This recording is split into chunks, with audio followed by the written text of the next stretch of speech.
جب رسول اللہ کی بارگاہ میں پہنچیں کہ یا رسول اللہ کوثر کا کوئی جام ہمیں بھی مل جائے، تو کہیں ایسا نہ ہو جائے کہ فرشتے جہنم کے کوڑے مار مار کر ہمیں دور بھگائے۔ حضور کو پیار آ جائے، کہیں ارے یہ میرا امتی تو ہے، قریب کرو مجھ سے۔ فرشتے کہیں گے آپ کے بعد ان لوگوں نے کیا کیا ہے؟ آپ کے حدیث کی دھجیاں اڑانے والے یہ لوگ، آپ کی شریعت کو پامال کرنے والے یہ لوگ ہیں، آپ کے فرامین کا مذاق اڑانے والے لوگ ہیں۔ آپ تو سب سے اچھا دین اسلام لے کر آئے تھے، انہوں نے اپنی گردن میں شیطانی دین کا قلادہ ڈال لیا۔ اسلامی تہذیب آپ نے عطا فرمائی تھی، انہوں نے کافرانہ تہذیب کو گلے لگایا ہے۔ رات دن اوباشیاں، فحاشیاں، زناکاریاں کرنے والے لوگ، شراب کے جام چھلکانے والے لوگ، آپ کے فرامین کی دھجیاں اڑانے والے لوگ یہی تو ہیں۔ اور اس وقت اللہ کے نبی نے فرما دیا سوقا سوقا، ہٹا دو میری نگاہوں سے دور، کون شفاعت کرے گا ہماری؟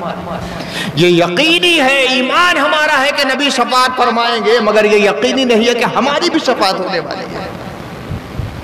تو جو چیز یقینی نہیں اس پہ اتنا یقین کیوں ہو؟ صدق اللہ العلی العظیم۔ حاضرین، ماہ رمضان آیا، گزر گیا، عید کی تیاریاں بڑی زور شور سے ہو رہی تھی، عید آئی چلی گئی، اب آدمی دوسری مصروفیات میں مصروف ہو گیا ہے۔ میں کبھی کبھی غور کرتا ہوں تو احساس ہوتا ہے کہ وقت اپنی برکتیں کھو چکا ہے۔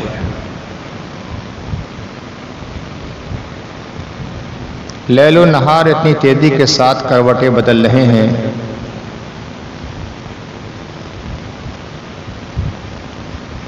کہ اپنی زندگی کے ایام گزارنے والا شخص محسوس نہیں کر سکتا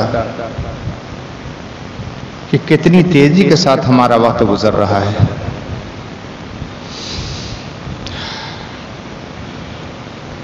وہی 24 گھنٹے کے دن رات ہیں،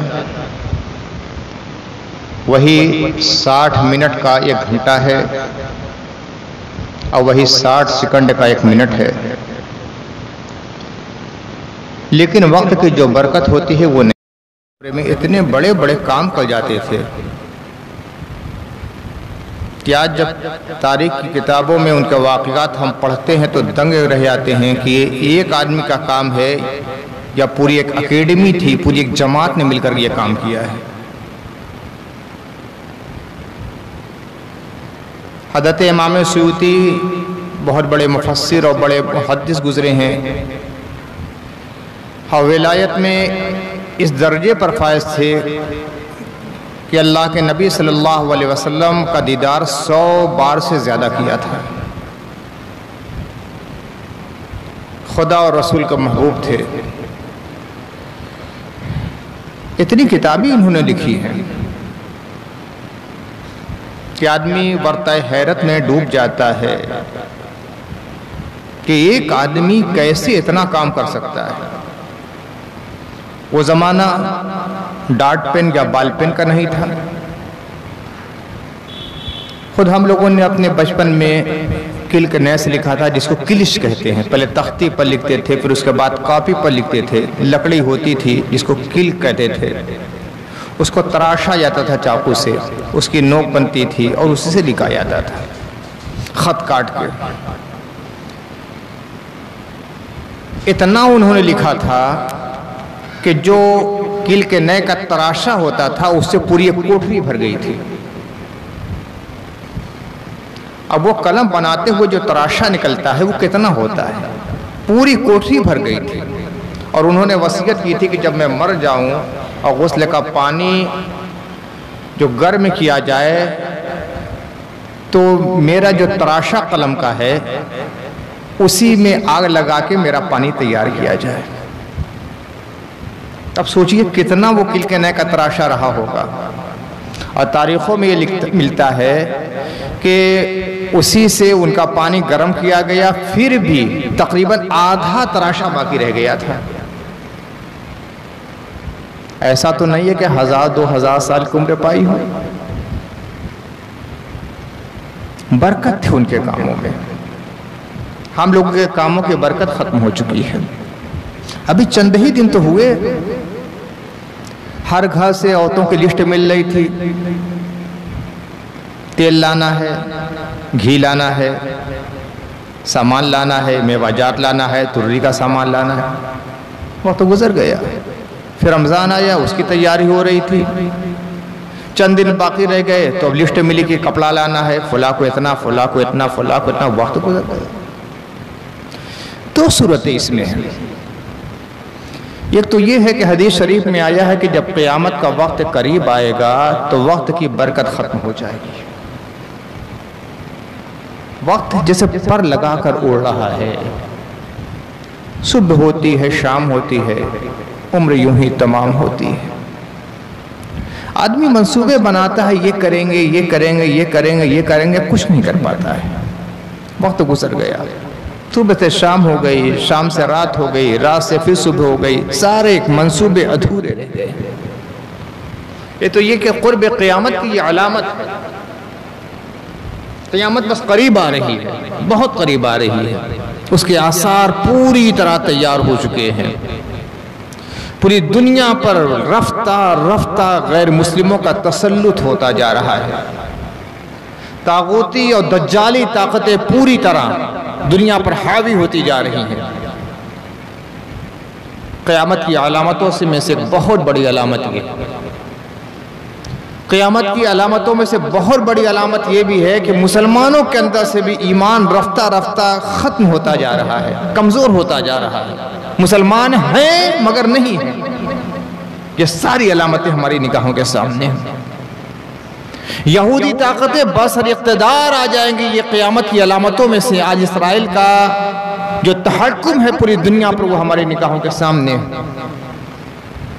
شراب عام ہو جائے گی، فحاشی اور زناکاری کا رواج ہو جائے گا، انسان اپنی ماں سے دور ہو جائے گا، بیوی سے زیادہ قریب رہے گا، ماں کی نافرمانی کرے گا، بیوی کا فرما بردار رہے گا، دوست احباب سے قریب ہو جائے گا، باپ کے پاس بیٹھنے کے لیے وقت نہیں رہے گا، قرآن کو لوگ ترک کر ڈالیں گے، مسجد میں شور شرابے ہوں گے، منصب کے لیے لوگ لڑیں گے، اللہ سے دور ہو جائیں گے، جو کچھ کیا جائے گا دنیا کے لیے کیا جائے گا۔ یہ ساری علامتیں جو اللہ کے رسول نے بتلائی قیامت کی علامتیں ہیں، وہ سب ہماری نگاہ کے سامنے رفتہ رفتہ آ رہی ہیں۔ بس چند علامتیں باقی رہ گئی ہیں۔ جو علامتیں بتلائی گئی تھی کہ زمین میں کچھ مقامات ہوں گے جو دھسا دیے جائیں گے، باقی ہیں۔ دابۃ الارض کا ظہور ہوگا، ابھی باقی ہیں۔ دجال آئے گا، وہ ابھی باقی ہیں۔ یاجوج ماجوج برآمد ہوں گے، وہ باقی ہیں۔ سورج مغرب کی طرف سے نکلے گا، اور جیسے ہی یہ ہوگا توبہ کا دروازہ بھی بند کر دیا جائے گا۔ ابھی بند نہیں ہوا ہے، ابھی توبہ کا دروازہ کھلا ہے۔ وہ رحیم، وہ کریم خدا ابھی تک توبہ کا دروازہ ہمارے لیے کھولے ہوئے ہیں، لیکن جیسے ہی قیامت کی یہ علامت آئے گی کہ مغرب سے سورج نکلے گا، روزانہ پورب سے نکلتا ہے نا، پچھم سے سورج الدین نکلے گا، بس توبہ کا دروازہ بند، اب توبہ قبول نہیں کی جائے گی، وہ آخری علامت ہوگی۔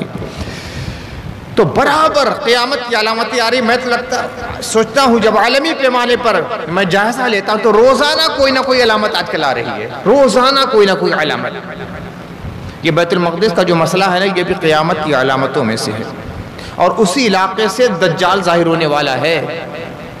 یہ یہودی ہوگا، اور دجال وہ ہے جس کے بارے میں ہر آسمانی مذہب میں بتلایا گیا ہے۔ اللہ کے رسول نے حدیث میں بتلایا ہے، حضرت عیسیٰ نے بھی بتلایا ہے، حضرت موسیٰ نے بھی بتلایا ہے، اور عیسائیوں کو بھی اور یہودیوں کو بھی اور مسلمانوں کو بھی خبر ہے کہ دجال آئے گا۔ لیکن عیسائی اور یہودی یہ سمجھتے ہیں کہ جو دجال آئے گا وہ ہمارا مذہبی رہنما ہوگا، پوری دنیا پر ہمارے مذہب کو لاگو کرے گا، اس لیے وہ انتظار کر رہے ہیں۔ اور اللہ کے رسول نے فرمایا ہے کہ نہیں، یہ کافر ہوگا اور اپنے زمانے کا سب سے بڑا کافر ہوگا۔ حدیث میں یہاں تک کہ جب سے دنیا پیدا ہوئی ہے قیامت تک جو سب سے بڑا فتنہ پیدا ہوگا وہ دجال کا فتنہ ہوگا، یہ سب سے بڑا عذاب بن کر آنے والا ہے۔ اسی لیے اللہ کے نبی صلی اللہ علیہ وسلم دجال سے پناہ مانگا کرتے تھے، اللہم انی اعوذ بک من فتنۃ الدجال، یا اللہ میں تجھ سے پناہ مانگتا ہوں دجال کے فتنے سے، اور صحابہ کو تعلیم دیتے تھے کہ دجال کے فتنے سے پناہ مانگا کرو۔ فرمایا اللہ کے نبی صلی اللہ علیہ وسلم نے کہ جو شخص سورہ کہف کا ورد کیا کرے گا وہ انشاءاللہ دجال کے فتنے سے محفوظ رہے گا۔ دجال بہت بڑا فتنہ ہے، اور وہ جب آئے گا نا تو یہ عالم ہوگا۔ اپنے ایمان پہ بہت بھروسہ مت کیجئے، ہم لوگ کا ایمان کیا ہے؟ کچے رنگ کی طرح کا ایمان ہے۔ جیسے عورتیں غازہ لگاتی ہیں، چہرے پر پاؤڈر لگا لیتی ہیں، میک اپ لگاتی ہیں، تھوڑا سا پانی پڑتا ہے میک اپ ختم ہوتا ہے، تو وہ ختم ہونے والا میک اپ ہمارا ایمان بچا ہے، کوئی مضبوط چیز نہیں ہے۔ آقا کائنات صلی اللہ علیہ وسلم فرماتے ہیں وہ وقت بھی آئے گا کہ انسان جب سوئے گا تو مومن رہے گا، اٹھے گا تو کافر رہے گا۔ صبح کے وقت مومن رہے گا، شام کے وقت کافر ہو جائے گا۔ وہ زمانہ رہے گا، سب سے خطرناک زمانہ دجال کا زمانہ ہے۔ وہ جبروت، وہ طاقت، وہ قوت، وہ سطوت کے ساتھ آئے گا، اور ایسے ایسے عذاب و سزائیں لے کر آئے گا کہ بڑے بڑے پتھر دل لوگ بھی کانپ جائیں گے۔ بظاہر تو لگتا ہے کہ ہمارا جیسا مضبوط ایمان ہمارا ہے، مگر ان کا ایمان بھی لرز کر رہ جائے گا، ختم ہو جائے گا ایمان۔ ایسے عالم میں جو لوگ اللہ اور اس کے رسول کا سہارا لیں گے اور اپنے ایمان کو مضبوط بنائیں گے، اور اتنا ایمان مضبوط بنا لیں گے کہ مر جائیں لیکن ہم ایمان کا دامن نہیں چھوڑیں گے، بس انہی کا ایمان باقی رہنے والا ہے، ورنہ سب ختم ہو جائے گا۔ قیامت کی علامتیں بڑی تیزی کے ساتھ آ رہی ہیں، اور ایک واضح علامت یہ کہ وقت کی برکت ختم ہوتی چلی جا رہی ہے۔ اسلاف کی بات تو اسلاف کی بات ہے۔ ابھی ماضی قریب میں کچھ شخصیتیں ہندوستان میں ایسی پیدا ہوئی جنہوں نے بہت کام کیے، خوب لکھا، لگتا ہے کتنی برکت تھی۔ میرے پردادا استاد حضرت مولانا عبدالحی فرنگی محلی رحمۃ اللہ علیہ، یعنی میرے والد گرامی کو استاد بھی ہے اور میرے والد صاحب کے دادا استاد بھی۔ ہندوستان کی بہت بڑی شخصیت گزری ہے، اور دنیا کے مدرسین پر ان کا احسان ہے، طلبہ پر نہیں، مدرسین پر ان کا احسان ہے کہ درس نظامی کی اکثر مشکل ترین کتابیں جن کو پڑھانا مشکل تھا، پڑھنا تو بہت دور کی بات ہے، پڑھانا مشکل تھا، ان کی شروع میرے دادا استاد حضرت مولانا عبدالحی فرنگی محلی رحمۃ اللہ علیہ نے لکھی کہ آج اسی کو دیکھ کر لوگ کتابیں پڑھاتے ہیں۔ ان کی شروع نہ ہوتی تو آج پڑھانا مشکل ہو جاتا ہے۔ عمر تقریباً 47 سال پائی ہے، تعجب ہوگا 47 سال بس عمر پائی ہے، 50 سال بھی پورا نہیں کیا، مگر کام کتنا بڑا کر گئے کہ وہ زمانہ تو میڈیا کا بھی نہیں تھا، لیکن اس زمانے میں بھی پوری دنیا میں مشہور ہو چکے تھے۔ 47 سال کی عمر پائی، اتنا لکھا ہے، اتنا لکھا، اتنا لکھا۔ پھر ماضی قریب میں دیکھیے فاضل بریلوی حضرت مولانا احمد رضا خان صاحب، جن کے بارے میں کہا جاتا کہ 1000 کتابیں انہوں نے لکھی۔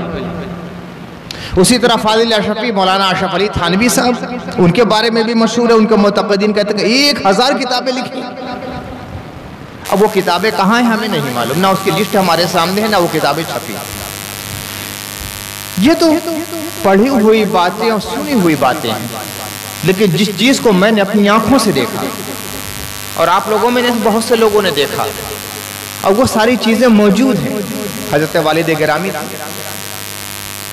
بارہا میں غور کرتا ہوں، وہی چاند، وہی سورج، وہی رات، وہی دن، وہی زمین، وہی آسمان اس وقت بھی تھا جب والد صاحب تھے، اور اس وقت بھی ہے جب ہم لوگ ہیں۔ وہی 24 گھنٹے کا دن رات، مگر کتنا کام کر گئے ہوئے۔ اب سوچئے ان کی مصروفیات، یہ ہمارے حاجی عبد الرحمن صاحب باؤ حاجی صاحب ہیں، اللہ تعالیٰ ان کی عمر کو دراز کرے، انہوں نے دیکھا ہے، اور جو بزرگ ہیں انہوں نے دیکھا ہوگا کتنی مصروفیت والد صاحب کی رہتی تھی۔ فجر سے پہلے اٹھنا، تہجد پڑھنا، فجر کے بعد فارغ ہوئے تو 8 بجے تک مسلسل وظیفہ پڑھنا، اس درمیان میں کسی سے بات نہیں ہوتی۔ فجر بعد بیٹھتے تھے تو 8 بجے تک وظیفہ، وظیفے سے فارغ ہوئے اوپر جاتے تھے، ناشتہ تھوڑا سا کیا، پھر نیچے آ گئے۔ مدرسے کے اونچے درجے کے لڑکے آ جاتے تھے پڑھنے کے لیے، سب سے اونچے درجے کے عالم و فاضل کے، اب 9 بجے سے لے کر 12 بجے تک پڑھانا۔ یہ مصروفیات دیکھیے، 1 منٹ کے لیے وقت بچتا ہے، 12 بجے تک پڑھاتے تھے۔ ظہر کی نماز ہوئی، ظہر کے بعد تھوڑا سا کھانا کھانا، پھر قیلولہ کرنا۔ روزانہ کا معمول کا سنت رسول ہے قیلولہ کرنا، تو قیلولہ کرتے تھے، مگر یہ نہیں جو رات بھر سونے والے تھے ان کے لیے قیلولہ نہیں ہے، جو تھوڑا سا رات کو سوتے ہیں، زیادہ تر عبادت کرتے ہیں، ان کے لیے قیلولہ سنت ہے۔ قیلولہ کیا، کبھی آدھا گھنٹہ، پون گھنٹہ، اس کے بعد بیٹھتے تھے اور لکھنا شروع کر دیا۔ عصر کا وقت ہوا، گئے نماز پڑھی، اور نماز پڑھنے کے بعد اب مریدین کا آنا شروع، مغرب تک وہ سلسلہ چلتا رہا۔ مغرب کی نماز پڑھی، کبھی کبھی ہوتا تھا کہ مغرب بعد سلسلہ چلا تو عشاء تک، یہ جو ہم لوگوں نے دیکھا۔ اور اس سے پہلے کا دور، ہماری پیدائش کا دور کے پہلے کا جو دور تھا وہ یہ تھا کہ رات کو 1 بجے اور 2 بجے رات تک لوگوں کو تعلیم دیا کرتے تھے، اور وہ بھی کہاں؟ اپنے خاص مریدین کو لے کر چلے جاتے تھے درگاہ شریف۔ ہم لوگ جب درگاہ شریف کہتے ہیں یا والد صاحب یا پرانے مریدین کہتے ہیں تو اس سے مراد ہوتا ہے مخدوم صاحب کا آستانہ، جہاں ہمارے دادا پیر مرشد خورشید عرفانی حضرت حافظ اللہ یارخا رحمۃ اللہ علیہ کا مزار پاک ہے، اس کو ہم لوگ درگاہ شریف کہتے ہیں۔ تو والد صاحب اپنے خاص مریدین کو عشاء بعد لے کر وہاں چلے جاتے تھے۔ آج تو بڑی آبادی ہے نا، چلنا مشکل ہے، اتنی سواریاں ہیں۔ ہم لوگ اپنے بچپن میں دیکھتے تھے کہ کبھی کبھار کوئی سواری نظر آتی تھی، بالکل بھوک کا عالم۔ اور آج سے 60-70 سال پہلے کا کیا عالم رہا ہوگا، وہ جنگل تھا، جنگل، ایک آدمی کا پتہ نہیں تھا، نام و نشان نہیں، اور 1 بجے اور 2 بجے رات تک وہاں جا کر ذکر کرنا، اور اس کے بعد 2 بجے رات کو واپس آنا، یہ تھی مصروفیت۔ اب کہیں کتاب لکھنے کا موقع نظر آتا ہے، لیکن 1-2 نہیں، 80 سے زیادہ کتابیں لکھ دی، اور 1-2 موضوع پر نہیں، تفسیر پر۔ تفسیر پر بھی ایسی کتاب کہ اردو زبان میں اتنی ضخیم تفسیر آج تک نہیں لکھی گئی، آج تک نہیں لکھی گئی۔ 400 سال ہو گئے اردو کو جنم لیے ہوئے، 400 سال میں اردو زبان میں ایسی ضخیم تفسیر نہیں لکھی گئی۔ صرف 1 پارے کی تفسیر ہے، پارہ عامہ، 30ویں پارے کی تفسیر اور سورہ فاتحہ کی تفسیر، اور 1000 سے زیادہ صفحات کتاب چھپ چکی ہے۔ صرف دعویٰ نہیں ہے، کتاب چھپ چکی 2 جلدوں میں، جواہر البیان فی تفسیر القرآن۔ اب سوچئے 1 پارے کی تفسیر جب 2 جلدوں میں ہے تو 30 پارے کی تفسیر ہوتی ہے تو 60 جلدیں، پوری ایک الماری ایک تفسیر کے لیے تفسیر۔ پھر حدیث، پھر اصول حدیث۔ اصول حدیث میں اردو میں بھی کتاب ہے اور عربی میں بھی کتاب ہے۔ عربی کتاب جو ہے وہ 500 صفحات میں ہے، اور قلمی کتابیں باریک خط، والد صاحب کا خط بڑا باریک ہوتا تھا، بہت، جس کو کہتے ہیں مہین لکھتے تھے، اور وہ بھی اس سائز میں کتاب ہے کہ اگر آج وہ ہم لوگ کتاب چھپوا دیں تو تقریباً 1000 صفحات ہوگی عربی زبان میں اصول حدیث پر۔ بڑا مشکل یہ فن ہے، حدیث تو لوگ پڑھ لیتے ہیں، بہت سے علماء اصول حدیث جانتے تک سے نہیں ہے، کچھ اصطلاحات اردو میں پڑھ لیتے ہیں مدرسے میں پڑھنے کے زمانے میں، ورنہ اصول روایت نہیں جانتے۔ اصول حدیث پر کتاب، اصول فقہ پر کتاب 500 صفحات کی۔ اردو زبان میں اصول فقہ پر کوئی کتاب ضخیم نہیں لکھی گئی، بس 1 کتاب ابھی میری نگاہ میں گزری ہے، وہ بھی میرے والد صاحب کے شاگرد رشید مولانا مجیب اللہ ندوی صاحب نے لکھی ہے، وہ بھی مختصر سی کتاب، لیکن 500 صفحات کی کتاب اصول فقہ پر، جبکہ سب سے مشکل فن میں اسے مانتا ہوں۔ اس کے بعد مناقب پر ہے، سیرت پر ہے، حیت پر ہے، بلاغت پر ہے، نحو پر ہے، صرف پر ہے، نثر ہے، نظم ہے، منطق ہے، فلسفہ ہے، تقریباً 16-17 علوم پر کتابیں والد صاحب نے لکھی۔ اللہ نے کتنی برکت دی تھی ان کے وقت میں۔ ہمارے ہی جیسے انسان تھے، پتلے دبلے سے تھے، بظاہر بہت طاقتور نظر نہیں آتے تھے، لیکن انہوں نے اپنے ایک ایک وقت، ایک ایک لمحے کی قیمت کو محسوس کیا۔ اسی لیے ان کے خاص اوقات میں، یعنی لکھنے کے وقت میں، کوئی کتنا ہی خاص مرید آتا تھا بہت ناراض ہوتے تھے، آنا پسند نہیں کرتے تھے، اپنے لیے وقت مقرر کر لیا تھا، ٹھیک ہے عصر بعد تم لوگ آنا، اور جو لکھنے کا وقت ہوتا تھا کوئی بھی آ جائے بہت ڈانٹ پڑتی تھی. بظاہر تو یہ سمجھتے تھے کہ تھوڑے سے کام کے لیے آئے ہیں, اپنی بات کہیں گے چلے جائیں گے, پھر بابا لکھنا شروع کر دیں گے. نہیں, وہ لکھنے لکھانے والا جو آدمی ہوتا ہے وہ جانتا ہے ایک مضمون لکھنا ہے, میرا بھی وہی حال ہے. اب اس کی سٹارٹنگ کیسے کریں, کس انداز میں اسے لکھیں. مضمون کا خاکہ پورا میرے ذہن میں ہے, کتابوں پر حوالے لکھ لیے ہیں میں نے, کاپی پر حوالے ہیں, یہ لکھنا ہے, یہ لکھنا ہے, یہ لکھنا ہے. جو حدیثیں کوٹ کرنا ہے وہ بھی میں نے نوٹ پر تیار کر لیا ہے, جو آیتیں لکھنا ہے وہ بھی, اور اس کے علاوہ جو تفاسیر ہیں, جو علماء کے اقوال سب اکٹھا کر لیا ہے. لیکن مضمون کی سٹارٹنگ کیسے ہو, کس انداز سے لکھا جائے. معلوم ہے کبھی کبھی کئی دن لگ جاتے ہیں سوچنے میں, صرف بیٹھے سوچ رہے ہیں. اب لوگ سوچتے ہیں کہ مولانا صاحب تو خالی بیٹھے ہوئے ہیں. نہیں, ہم سوچ رہے ہیں, فالتو نہیں بیٹھے ہیں, سوچ رہے ہیں. کبھی ایسا ہوتا ہے کہ کئی دن کے بعد ذہن اس بات کو قبول کرتا ہے, ہاں اس مضمون کو ہمیں ایسے لکھنا ہے. ذہن میں خاکہ بنا, کوئی صاحب آئے, بولنا شروع کر دیا. اب جب وہ گئے ہیں, اب لاکھ سوچ رہے ہیں کہ میں نے کیا سوچا, تو ذہن میں آ ہی نہیں رہا ہے. اب وہ 3 دن کی محنت برباد ہو جاتی ہے. عوام محسوس نہیں کر پاتے اس چیز کو. 3 دن کی محنت برباد ہو گئی, اور پھر لاکھ سوچنے کے بعد وہ جو خاکہ بنا تھا وہ نہیں آیا, نیا ڈھانچہ اور نیا خاکہ بنانا پڑتا ہے. اسی لیے والد صاحب کی اس بات کو کبھی پسند نہیں کرتے تھے. ان کا معمول یہ تھا کہ تقریباً رات کو 2 بجے تک روزانہ لکھتے تھے. 2 بجے رات تک, یہ ہم لوگوں نے اپنے وقت میں دیکھا ہے. اور پہلے کا جو وقت تھا وہ تو درگاہ شریف میں گزرتا تھا, اور بعد میں جب کمزور ہو گئے اور گھر رہنے لگے تو روزانہ 2 بجے رات تک لکھتے تھے. پہلے وہ نیپالی گشتوان چلتا تھا, پرانے لوگ جانتے ہوں گے, اب تو نہیں ہے. اب تو خود لڑکوں کو باہر گھومنے کا رواج بن گیا ہے. 1 بجے 2 بجے 3 بجے تک باہر گھومتے رہتے ہیں, چوترے پر بیٹھے موبائل دیکھ رہے ہیں, اس چوترے پر بیٹھے. گشتوان کی ضرورت کیا, یہ خود گشت دیتے رہتے ہیں. لیکن ابھی 15 سال پہلے تک, 10 سال پہلے تک گشتوان ہوتا نیپالی, اور گھر گھر سے اسے پیسہ دیا جاتا تھا. وہ گلیوں میں گھوم کر رکھوالی کرتا تھا. تو میرے گدی کے پیچھے کی طرف, جس کو کھڈر کا علاقہ ہم لوگ کہتے تھے, جب ادھر سے گزرے تو لائٹ جلتی رہے گدی کی, تو وہاں سے آواز, مولوی صاحب جاگ رہا ہے, مولوی صاحب جاگ رہا ہے. ہاں جاگ رہا ہے. تب اتنی آواز دے کر وہ گزرتا تھا. وہ تقریباً 1.5 بجے روزانہ آتا تھا. اس وقت تک والد صاحب روزانہ لکھتے تھے. رات کو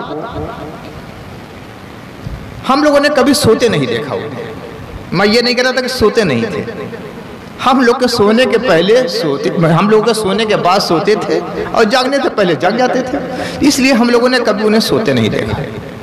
نہ اپنے والد صاحب کو سوتے دیکھا رات کو, نہ والدہ کو سوتے دیکھا. والدہ کا بھی یہی معمول تھا, بڑی عبادت گزار, بہت زیادہ پڑھی لکھی نہیں تھی, بڑی عبادت گزار تھی. والد صاحب کا جو انداز تھا وہ والدہ کا بھی تھا. تو اللہ نے ان لوگوں کے کام میں بڑی برکت دی تھی. مریدین کا حلقہ, ان کو وعظ و نصیحت کرنا, مدرسے کے لڑکوں کو پڑھانا, پھر سفری دورہ کرنا, اور تقریر بھی کرنا, اس کے بعد کتابیں بھی لکھنا, اور کتابوں کے جیسے الماری تیار کر دینا.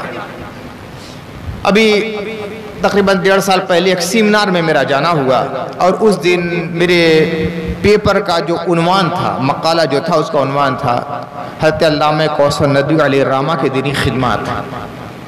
تو میں نے جب ان کی کتابوں کا تعارف کرانا شروع کیا, ایک کتاب کا نام, اس کا تعارف, اتنے صفحات اس موضوع پر, اس زبان میں. اس سیمینار کی نظامت کر رہے تھے بہت بڑے عالم اور بڑے بہترین خطیب, حضرت مولانا سید شمیم الدین منعمی صاحب, خانقاہ منعمیہ کے صاحب سجادہ, بزرگ شخصیت ہے. وہ نظامت کر رہے تھے. جب پیپر پڑھ کے میں بیٹھا ہوں تو انہوں نے بڑے عجیب انداز سے گفتگو کی. کہا کہ یہ ان کا جملہ ہے, میں اس لائق تو نہیں جو انہوں نے کہا. پورے سیمینار میں تنہا تھا جس کے لیے انہوں نے علامہ کا لفظ استعمال کیا تھا. بہت سارے لوگ تھے, ہندوستان کے علاوہ بنگلہ دیش وغیرہ سے بھی آئے تھے, ڈھاکہ یونیورسٹی کے پروفیسر بھی آئے تھے.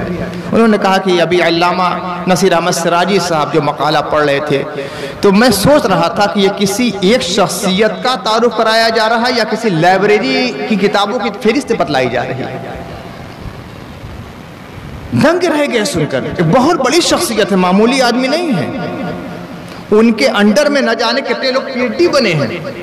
وہ کہہ رہے ہیں کہ ایک شخصیت کا یہ تعارف تھا یا کسی لائبریری کی کتابوں کی فہرست مجھے بیان کی جا رہی تھی. اتنی کتابیں ایک آدمی لکھ گیا. ہمارے ہی زمانے کے تو تھے، اللہ نے ان کے وقت میں برکت دی تھی۔ تو اپنے وقت کو صحیح مصرف میں لگانا، جب آدمی اتنا کرتا ہے تو اللہ برکت دیتا ہے، اور فالتو چیزوں میں، فضولیات میں، لغویات میں اپنے وقت کو جب آدمی گزار دیتا ہے تو اللہ تعالیٰ برکت وقت کو اٹھا لیتا ہے، وقت کی برکت ختم کر دیتا ہے۔ حضور رحمت عالم صلی اللہ علیہ وسلم کے بہت جامع حدیث ہے۔ امام ابو داؤد بہت بڑے محدث گزرے ہیں۔ حدیث کی جو 6 سب سے اہم کتابیں ہیں جن کو صحاح ستہ کہا جاتا ہے، 6 صحیح کتابیں، ان میں سے ایک کتاب ابو داؤد شریف، سنن ابو داؤد شریف ہے، یہ امام ابو داؤد کی۔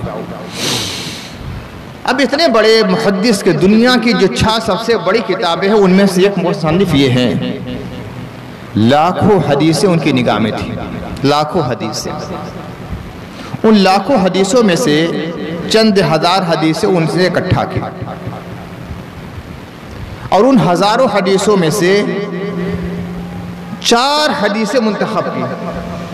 سوچئے، لاکھوں میں سے 4 حدیثیں منتخب کی ہیں، اور اس نتیجے پر پہنچے کہ یہ 4 حدیثیں جو آدمی سمجھ لے، خوب اچھی طرح سمجھ لے اور اپنی زندگی پہ اتار لے تو انسان کے لیے کافی ہے۔ پورا اسلام کا نچوڑ ان 4 حدیثوں میں۔ اور امام اعظم ابو حنیفہ نے لاکھوں حدیثوں میں سے 5 حدیثیں منتخب کی، اور فرمایا کہ یہ 5 حدیثیں ایسی ہیں جس کو اچھی طرح سمجھنے کے بعد انسان اپنی زندگی میں ان حدیثوں کو اتار لے گا تو اس کی اچھی زندگی اور کامیاب زندگی کے لیے 5 حدیثیں کافی۔ اور آپ لوگوں کو سن کر تعجب ہوگا کہ میں اب جو حدیث پڑھنے والا ہوں وہ امام اعظم کی 5 منتخب حدیثوں میں سے بھی ہے، اور امام ابو داؤد کی 4 منتخب حدیثوں میں سے بھی ہے۔ اور بتلا دوں کہ حضرت والد گرامی نے ان 4 حدیثوں کا منظوم ترجمہ کیا ہے، اور مختصر سے کتاب اس کا نام ہے 4 منتخب حدیثیں۔ امام ابو داؤد کی 4 حدیثوں کو اکٹھا کر دیا، اور پھر اس کے بعد شعر میں اس کا ترجمہ کیا ہے۔ پھر اس کے بعد امام اعظم کی جو ایک اور حدیث ہے اضافہ فرمایا ہے، اس ایک حدیث کو بھی لکھا ہے، اس کا ترجمہ کیا، اور پھر اس کے بعد شعر میں بھی ترجمہ کیا، اور اس کے بعد نیچے تشریح بھی کی ہے۔ اس کتاب کا نام ہے 4 منتخب حدیثیں۔ ان 5 اور 4 حدیثوں میں سے جو پورے تاریخ حدیث کے مجموعے سے انتخاب ہے، ان میں سے ایک حدیث یہ ہے، من حسن اسلام المرء ترکہ ما لا یعنی۔ آقا صلی اللہ علیہ وسلم فرماتے ہیں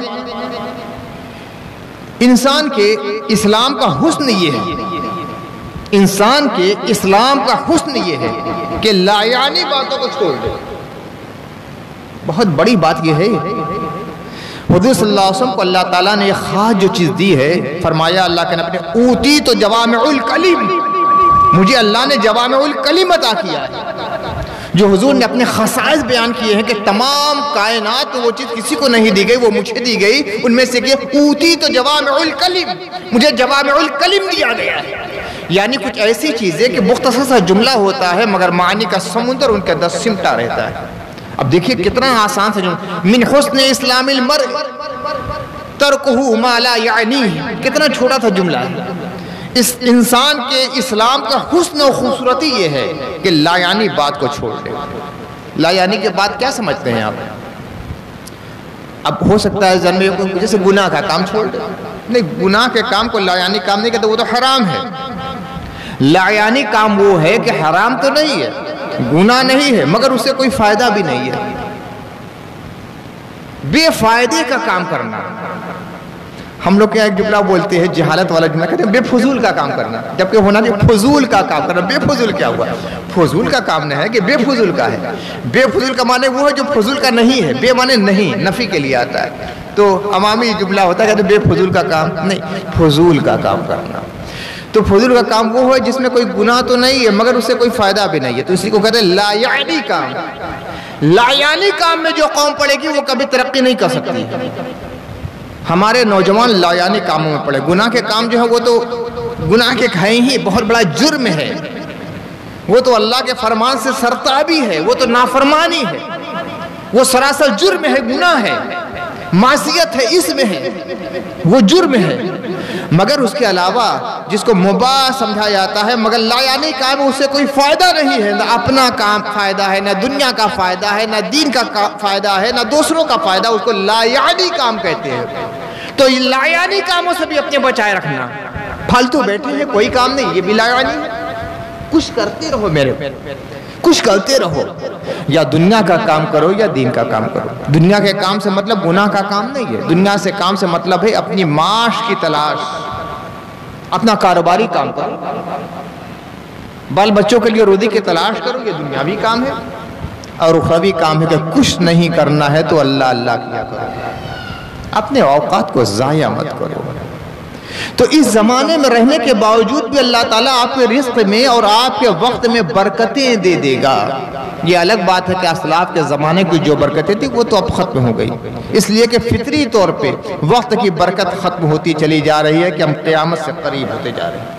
ہمارا جو قدم بھی آگے بڑھ رہا ہے، جو سانس بھی نکل رہی ہے نا، وہ قیامت سے ایک قدم زیادہ قریب کر رہی ہے، ہر قدم قیامت کی طرف بڑھ رہا ہے۔ قیامت کا احساس کیجئے، معمولی چیز نہیں ہے قیامت، سب سے بڑا حادثہ ہے۔ القارعۃ ما القارعہ، یہ قیامت ہے، عالم یہ ہوگا، یہ پہاڑ، اونچے اونچے پہاڑ جس کی سیر و تفریح کے لیے آپ جاتے ہیں نا، اب تو وہ زمانہ ختم ہو گیا۔ ہم لوگ کے بچپن میں ہوتا تھا کہ جب جاڑے کا موسم شروع ہوتا تھا تو جو روئی دھننے والے دھنیا ہوتے تھے وہ سامان لٹکائے ہوئے کاندھے پر آتے تھے، گلیوں میں گشت لگاتے تھے، آواز دیتے تھے، لوگ بلاتے تھے، تو جب وہ روئی دھنتے تھے تو اس کے گالے اوپر اڑتے تھے۔ تو فرمایا گیا ہے کہ جب قیامت آئے گی تو یہ اونچے اونچے پہاڑ روئی کے گالوں کی طرح اڑیں گے، کتنا بڑا حادثہ ہوگا۔ آپ دہل جاتے ہیں ایٹم بم اور ہائیڈروجن کے نام سے، بستیاں تباہ ہو جائیں گی، لیکن قیامت کا حادثہ ہوگا کہ زمین کے ساتھ ساتھ آسمان کا نظام بھی تباہ و برباد ہو جائے گا، کہ ستارے جھڑ جائیں گے زمین پر، ایک ستارہ کہیں گر جاتا ہے وہ بھی مردہ ستارہ تو پوری بستی ختم ہو جاتی ہے، اور یہ اربوں خربوں ستارے جب جھڑ جائیں گے تو کیا عالم ہوگا؟ سوچا ہے کبھی آپ نے؟ آپ قیامت نام سنتے ہیں یوں ہی گزر جاتے ہیں، ہاں ہوگا، جیسے کوئی حادثہ چھوٹا سا کوئی مر جاتا ہے علاقے میں، بس اس طرح کا۔ کائنات کا اتنا بڑا حادثہ کبھی نہ ہوا ہے نہ اس کے بعد ہوگا، سارا نظام، سارا سسٹم درہم برہم ہو جائے گا، یہ آسمان کا نظام ٹوٹ جائے گا، زمین کا نظام درہم برہم ہو جائے گا، اور پھر اللہ کی بارگاہ میں پیشی ہوگی۔ قیامت کے نام سے کانپ جانا چاہیے۔ بہت خوشفہم ہوتے ہیں مسلمان، اللہ کے رسول صلی اللہ علیہ وسلم کی ذات سے جو تعلق ہے اس کی وجہ سے خوشفہمی پالنا صحیح بھی ہے، مگر فرمایا گیا ہے الایمان بین الخوف والرجاء، ایمان امید اور ڈر کے درمیان ہوتا ہے۔ صرف امید رہے گی تو آدمی گناہ کی طرف بہت تیزی کے ساتھ بڑھے گا، اور صرف ڈر ہوگا تو اللہ کی رحمت سے مایوس ہو جائے گا۔ صرف امید مت پالیے حضور ہیں تو شفاعت کر دیں گے، یہ امید ہے، یقیناً اللہ کے رسول شفیع روز محشر ہے بلا شبہ، مگر کیا خبر کہ ہماری شفاعت کریں گے کہ نہیں کریں گے؟ یہ تو یقینی بات ہے کہ نبی شفاعت فرمائیں گے، مگر یہ یقینی نہیں کہ ہماری بھی شفاعت کریں گے۔ ارے ہم اس لائق بچیں گے کہ رسول کی بارگاہ تک پہنچ جائیں گے؟ دن کہاں مصطفیٰ رہیں گے، کہاں ہم رہیں گے، وہاں تک پہنچیں گے کیسے؟ جب پہنچیں گے نہیں تو شفاعت کے لیے اپنے لب کیسے ہلائیں گے، یا رسول اللہ شفاعت فرمائیے؟ جہنم کی ہتھکڑیاں ہاتھوں میں لگی رہے گی، جہنم کی زنجیریں پاؤں میں ڈالی رہے گی، ہم پہنچیں گے کیسے؟ یا اس لائق رہیں گے کہ مصطفیٰ کے سامنے اپنی زبان ہلا سکیں؟ یا اس قدر ہم بغاوت کر چکے ہیں مصطفیٰ کے قانون سے کہ مصطفیٰ نگاہ رحمت ڈالیں گے یا نگاہ پھیل لیں گے؟ آقا صلی اللہ علیہ وسلم نے فرمایا کہ قیامت کا دن ہوگا، میں حوض کوثر کے پاس رہوں گا، کچھ لوگوں کو کوثر کے جام پلاتا رہوں گا، بہت سے لوگ میرے پاس آئیں گے اور فرشتے کوڑے مار مار کر ان کو بھگاتے رہیں گے میرے پاس۔ میں کہوں گا اصحابی اصحابی، یہ میرے صحابہ ہیں، یہ میرے صحابہ ہیں۔ فرشتے کہیں گے یا رسول اللہ آپ کو معلوم ہے نا کہ آپ کے بعد ان لوگوں نے کتنے برے برے کام کیے ہیں، نئی نئی چیزیں ایجاد کی ہیں۔ حضور فرماتے ہیں کہ میں کہوں سحقا سحقا، دور ہو جاؤ دور ہو جاؤ دور ہو جاؤ۔ اب بہت سے شارحین حدیث نے یہ بھی کہا ہے کہ اصحاب کا جو لفظ کہا گیا اسی زمانے کے لیے، اکثر شارحین حدیث کہتے ہیں کہ نہیں، امت کے افراد مراد ہیں۔ جو بدکاریاں، جو بدعمالیاں، جو بدعات، جو خرافات ہم روز روز مذہب کے نام پہ ایجاد کرتے جا رہے ہیں، جب رسول اللہ کی بارگاہ میں پہنچیں کہ یا رسول اللہ کوثر کا کوئی جام ہمیں بھی مل جائے، تو کہیں ایسا نہ ہو جائے کہ فرشتے جہنم کے کوڑے مار مار کر ہمیں دور بھگائے۔ حضور کو پیار آ جائے، کہیں یار یہ میرا امتی تو ہے، قریب کرو مجھ سے۔ فرشتے کہیں گے آپ کے بعد ان لوگوں نے کیا کیا ہے؟ آپ کے حدیث کی دھجیاں اڑانے والے یہ لوگ، آپ کی شریعت کو پامال کرنے والے یہ لوگ ہیں، آپ کے فرامین کا مذاق اڑانے والے لوگ ہیں۔ آپ تو سب سے اچھا دین اسلام لے کر آئے تھے، انہوں نے اپنی گردن میں شیطانی دین کا قلادہ ڈال لیا۔ اسلامی تہذیب آپ نے عطا فرمائی تھی، انہوں نے کافرانہ تہذیب کو گلے لگایا ہے۔ رات دن اوباشیاں، فحاشیاں، زناکاریاں کرنے والے لوگ، شراب کے جام چھلکانے والے لوگ، آپ کے فرامین کی دھجیاں اڑانے والے لوگ یہی تو ہیں۔ اور اس وقت اللہ کے نبی نے فرما دیا سوقا سوقا، ہٹا دو میری نگاہوں سے دور، کون شفاعت کرے گا ہماری؟ یہ یقینی ہے، ایمان ہمارا ہے کہ نبی شفاعت فرمائیں گے، مگر یہ یقینی نہیں ہے کہ ہماری بھی شفاعت ہونے والی ہے۔ تو جو چیز یقینی نہیں اس پہ اتنا یقین کیوں ہو؟ رسول سے اپنا رشتہ مضبوط بنائیے، قرآن سے اپنا رشتہ مضبوط بنائیے۔ قرآن میں ہے نا کہ حضور قیامت کے دن اللہ کی بارگاہ میں شکایت کریں گے اپنے قوم کی، یا اللہ یہ وہ لوگ ہیں جنہوں نے قرآن کو چھوڑ دیا تھا۔ صرف ایک پہلو آپ کی نگاہ میں ہے کہ حضور شفاعت کریں گے، حضور شکایت بھی کریں گے، یا اللہ یہ میری قوم کے لوگ ہیں، میری امت کے لوگ ہیں، انہوں نے قرآن کو چھوڑ دیا تھا۔ کیا قرآن ہم سے چھوٹا نہیں ہے؟ قرآن کو ہم نے سمجھ لیا ہے کہ ماہ رمضان کی چیز ہے، خوب جھوم جھوم کو تلاوت ہوتی ہے ماہ رمضان میں۔ پھر اس کے بعد ابا کا انتقال ہو گیا تو چالسی بھر کے لیے قرآن ہے، گھر کے کوئی بزرگ ہیں حالت نظم میں کئی دن تک ہیں تو روح نکالنے کے لیے سورہ یاسین ہم پڑھ لیتے ہیں۔ جو قرآن مردہ قوموں میں زندگی کی روح ڈالنے کے لیے آیا تھا، اس قرآن کو ہم نے روح نکالنے کے لیے سمجھ لیا ہے۔ جو قرآن زندوں کے لیے نازل ہوا تھا، ہم نے مردوں کے لیے تصور کر لیا ہے۔ کیا قرآن صرف تیجا اور فاتحہ کے لیے رہ گیا ہے؟ کیا قرآن صرف 40ویں اور برسی کے لیے رہ گیا ہے؟ کیا قرآن صرف ایصال ثواب کے لیے رہ گیا ہے؟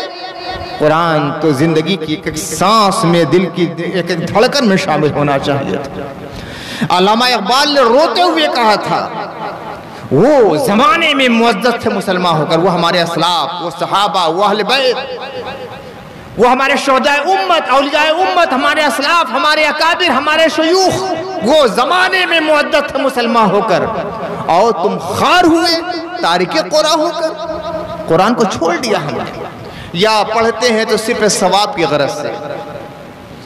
ایک شخص آپ کا بڑا قریبی ہے، دوست ہے، رشتہ دار ہے، دوسرے ملک چلا گیا،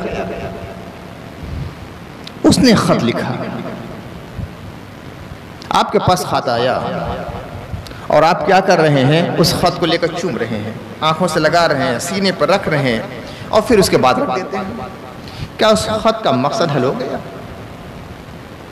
اس خط میں آپ کو دوست نے یا آپ کو رشتہ دار نے بڑی خاص باتیں لکھی تھی، کچھ آپ کی کامیابی کے گر بتلائے تھے، ایسا ایسا کر لیجئے بڑی کامیابی ملنے والی، اور آپ نے کیا کیا؟ ارے میرے دوست کا خط ہے، بڑا خوشبودار، اس کو روزانہ عطر لگا رہے ہیں، چوم رہے ہیں، ہونٹ سے لگا رہے ہیں، آنکھوں میں لگا رہے ہیں، سر پر رکھ رہے ہیں، سینے سے چمٹا، اور اس کے بعد رکھ دیا۔ آپ کو پتہ ہی نہیں اس کے اندر کیا ہے۔ وہی قرآن کے ساتھ ہمارا سلوک ہو گیا ہے۔ کتنے لوگ ہیں جنہوں نے قرآن کو سمجھنے کی کوشش کی ہے؟ میں کبھی کبھی ایک سوال کرتا ہوں کہ آپ بڑے فخر کے ساتھ کہتے ہیں، اور کہنا بھی چاہیے ہر مسلمان کو، کہ دنیا کی سب سے عظیم کتاب ہمارے پاس ہے، دنیا کا سب سے اہم قانون زندگی ہمارے پاس ہے، اصول حیات ہمارے پاس ہے، دستور زندگی ہمارے پاس ہے۔ یہ غیر مسلم جس کا روز آپ سے رابطہ رہتا ہے، تانا بانا ان سے لیتے ہیں، ساڑھے ان کو بیچتے ہیں، کوئی غیر مسلم کہے کہ بھائی بتلا دو تمہارے قرآن میں کیا ہے، تو آپ کیا بتلا پائیں؟ وہ پوچھ رہا ہے، آپ سورہ فاتحہ پڑھ رہے ہیں، وہ کہتا ہے بھائی میں نے تو کچھ سمجھا ہی نہیں، آپ سمجھائیے، تو آپ یہ کہیں میں نے بھی نہیں سمجھا، صرف رٹا ہی تو ہے۔ بسم اللہ کی بے سے لے کر والناس کی سین تک آپ پڑھ جائیے، کیا آپ متاثر کر پائیں گے اس غیر مسلم کو؟ کیا بتلا پائیں گے قرآن کیا ہے، اللہ کا فرمان کیا ہے؟ آپ نے خود نہیں سمجھا۔ اس لیے میں بار بار کہتا ہوں قرآن کا ترجمہ پڑھنے کی کوشش کیجیے۔ آپ کو تو یہ معلوم ہو جائے نا کہ اللہ کی یہ کتاب ہے، ہم سے کہہ کیا رہی ہے، مطالبہ کیا کر رہی ہے۔ آج دنیا میں کوئی زبان ایسی نہیں ہے جس میں قرآن کا ترجمہ شائع نہیں ہوا ہے، پڑھیے آپ، دل کی آنکھیں کھل جائیں گے۔ بہت سے سوالات جو آپ کے دل میں شیطانی وسوسے کی بنیاد پر پیدا ہوتے ہیں، آپ کسی کے سامنے بیان نہیں کر پاتے، وہ کافرانہ سوالات ہوتے ہیں۔ بہت سے لوگ ہیں کافرانہ سوالات دل میں پیدا ہوتے ہیں شیطان کے وسوسے کی وجہ سے، وہ کسی کے سامنے آدمی کہہ نہیں پاتا، اس کا جواب آپ کو قرآن میں ملے گا۔ آپ مولانا صاحب سے بھی نہیں پوچھ پاتے، کہیں گے تو مولانا صاحب ڈانٹ دیں گے، کم وقت کہیں گا تو کافر ہو گیا۔ جبکہ ہونا چاہیے کہ اگر کسی کے دل میں کوئی وسوسہ ہے اور بیان کر رہا ہے تو ایک عالم کا فرض ہوتا ہے کہ محبت کے ساتھ اسے سمجھائے اور اس کے وسوسے شیطانی کو اس کے دل سے نکال کر رحمانی خیال پیدا کرے، یہ ایک عالم کا فرض ہوتا ہے۔ مگر ہم لوگوں نے اپنے فرائض کو خود ہی چھوڑ دیا ہے، ڈانٹ ڈپٹ کے علاوہ ہمیں آتا ہی کیا ہے۔ قرآن میں اس کا جواب ملے گا آپ کو۔ اور بہت سے اشکالات جو کفار آپ سے کرتے ہیں، آپ دائیں بائیں شائع کرتے رہ جاتے ہیں، کوئی جواب نہیں بنتا، قرآن میں اس کا جواب ملے گا آپ کو۔ بہت ساری گمراہیاں خود بخود قرآن کا ترجمہ پڑھنے سے نکل جاتی ہیں، تو آپ صرف چوم چاٹ کر رکھ دیتے ہیں قرآن کو، نہیں، روزانہ اپنی زندگی کا معمول بنائیے۔ میں یہ نہیں کہتا کہ روزانہ ایک پارہ پڑھیے، میں کہتا ہوں روزانہ ایک صفحہ پڑھیے، سمجھ کے پڑھیے، ترجمے کے ساتھ پڑھیے، ایک آیت پڑھیے، ترجمے کے ساتھ پڑھیے۔ میں کیا بتلاؤں آپ کو، کبھی کبھی تو ایسا ہوتا ہے کہ مجھے ایک آیت کو پڑھنے میں ایک ہفتہ لگتا ہے۔ ایک جگہ میں قرآن خانے میں گیا، اب بالکل شروع ہی میں پہنچ گیا تھا، پارہ کھولا، اتفاق سے ایک آیت، پہلے ہی آیت ایسی آ گئی کہ سوچنے لگا، اور بس یوں غور کر رہا ہوں، یہاں تک یہ ہوا کہ فاتحہ کا وقت ہو گیا، ابھی ایک ہی آیت میں پڑھا ہوں، اور بارہ ایسا ہو جاتا ہے۔ یہ ایسا سمندر ہے نا کہ جتنا ڈوبتے جائیے موتی نکلتے جائیں گے۔ دیکھیے سمندر کے کنارے بیٹھنے والا خالی سیپیں تو حاصل کر سکتا ہے، سچا موتی حاصل نہیں کرتا۔ وہ جب موجیں ابھرتی ہیں، خالی سیپیں جب اوپر آتی ہیں تو وہ موجیں، وہ لہریں، وہ تلاطم، وہ طغیانیاں اس خالی موتی کو ساحل سمندر پر پھینک دیتی ہیں، اور گھومنے والے اس سیپے کو اٹھا لیتے ہیں، لیکن وہ خالی ہوتا ہے۔ لیکن جو بھرا ہوا موتی ہوتا ہے وہ کبھی سطح پر نہیں آتا، وہ گہرائی میں رہتا ہے، جو غواسیاں کرتا ہے، جو ڈوبتا ہے، وہ ان موتیوں کو پاتا ہے۔ تو قرآن معارف کا سمندر ہے، حقائق کا بحر ناپیدا کنار ہے، اس کے اندر ڈوبنا پڑتا ہے، اور جب آپ ڈوبیں گے تو آپ کے ہاتھوں میں ایسے ایسے معارف اور بصائر اور حقانیت کے موتی آئیں گے کہ دنیا کے بڑے بڑے بادشاہ کے تاجوں میں ٹکے ہوئے موتی بھی آپ کی قسمت پر رشک کریں گے۔ اللہ تعالی ہمیں اور آپ کو ایمان کامل کی اور عمل صالح کی توفیق عطا فرمائے۔ وآخر دعوانا الحمدللہ رب العالمین۔